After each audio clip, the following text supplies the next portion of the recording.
বগুড়ার শাহজাহানপুরে দুই সন্তানকে গলা কেটে হত্যার পর মায়ের আত্মহত্যার অভিযোগ উঠেছে। এ নিয়ে আরও জানাতে বগুড়া থেকে সরাসরি যুক্ত হচ্ছেন ফরহাদুজ্জামান শাহী। শাহী, ঘটনার কতটুকু জানতে পেরেছেন? আত্মীয় স্বজন, প্রশাসন কারোর সাথে কথা বলতে পেরেছেন কিনা জানাবেন। সানশাইন আটা ময়দা সুজি, ভালোবাসায় তৈরি।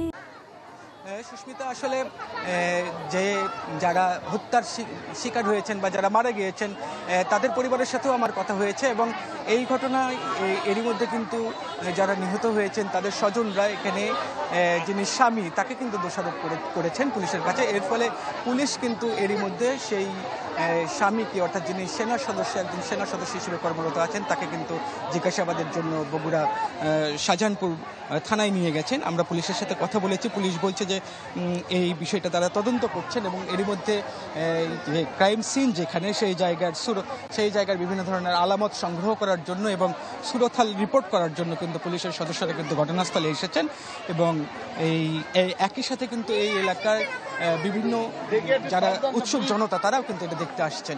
তো যারা হত্যার শিকার হয়েছেন সেই গৃহবধূর পরিবাররা বলছেন যে গত 2 দিন হলো আসলে একটি মোটরসাইকেল কিনা নিয়ে আসলে কথা হচ্ছিল।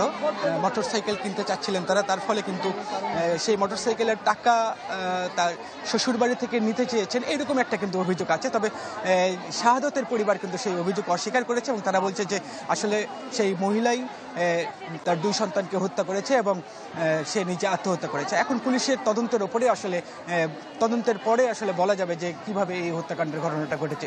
সুস্মিতা। ফরহাদ, আপনাকে ধন্যবাদ।